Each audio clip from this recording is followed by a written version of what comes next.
Welcome back to Sunday Night in America. Republican House members unveiled their commitment to America, a series of legislative proposals they will campaign on between now and the midterms. It's good to tell people what you're for. Politics often digresses into how bad the other side is, and scant attention is given to what a party or a candidate affirmatively believes. But there are challenges for House Republicans. The first challenge is one rooted in expectations. Managing expectations is crucial in all facets of life, including politics. There's a reason we advise people to underpromise and overperform. Telling people what you want to achieve, what you want to enact is good, but you also have to level with the voters on the likelihood of legislative success. If the GOP takes the House but not the Senate, the likelihood of success is zero. If the GOP takes the House and the Senate, the likelihood is slightly higher than zero, but not by much, because Joe Biden will be in the White House through January of 2025 regardless. President Biden is not going to sign any part of the commitment to America. There's also the challenge of communicating conservatism effectively. Conservatives believe in less government, less regulation, less spending, less federal government as opposed to state and local government. It's a belief in less from others and more from yourself. And making that argument is hard to do, especially in the current political environment. So by all means, tell the voters what you believe. Tell them what you support, what you would do if trusted with the gears of government again. But tell them the truth. Voters appreciate candor. They appreciate honesty. They do not like to be misled. And part of being conservative means setting the right expectations.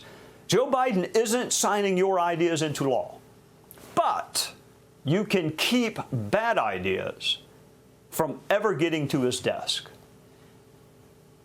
I've been wondering something for over 40 years now. In the late 1970s, I wrote my first letter to the editor. I was either in junior high or high school. I was rolling newspapers in a gas station bathroom one morning, about to begin my paper route, and there was a story in my local paper about the U.S. Supreme Court. And in that story, some members were referred to as ultra-conservative, but no member was referred to as ultra-liberal. It seemed then and now that the extremists, according to the political writers, could only be on the right. This week I read stories coming out of Italy with great interest. Their new leader, Giorgia Meloni, was called far-right and hard-right more than anything else this week. Of course she was the first woman chosen to lead Italy, but that was buried. Apparently it's only historic if the other side does it.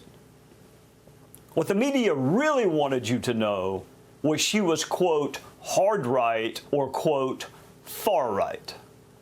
And that had me wondering, who gets to decide what is left, right, or center? To say someone is hard or far right means you know where right is. And to know where right is, you have to know where the center is. So who gets to decide that? To many, Kamala Harris was a far or hard left senator. But not according to the media. They never referred to her that way. The media even tried to convince us that President Biden was a moderate. Compared to what? Compared to whom? The media also told us Amy Coney Barrett was a devout Catholic, but in a bad way, while Joe Biden and Nancy Pelosi were devout Catholics, but in a good way. Says who? According to what measurement? Political writers? Is that who we're supposed to look to for the definition of left, right, center, and devout? When you read that someone is far right or hard right, maybe they are. But to know that, you have to know where the center is. Who gets to define that? If a candidate or elected official is far right, why are liberal politicians never described as far left? If you win an election in a country, that tells me you must hold a majority or a solid plurality of support.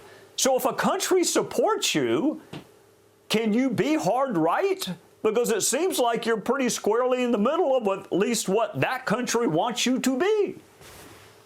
The truth is, the New York Times doesn't have a clue what conservatism is, what conservatives believe, or why. To them, everything on the right is far right.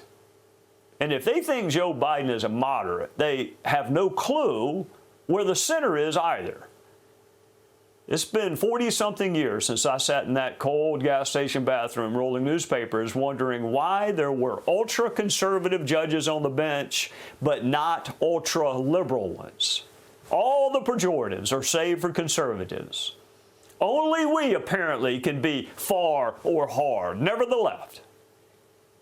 My guess is we don't need a far-left, ultra-liberal newspaper or commentator or reporter telling us where the center of this country is, because they hadn't seen the center of this country since I was a kid sitting at that gas station. Hey, Sean Hannity here. Hey, click here to subscribe to Fox News YouTube page and catch our hottest interviews and most compelling analysis. You will not get it anywhere else.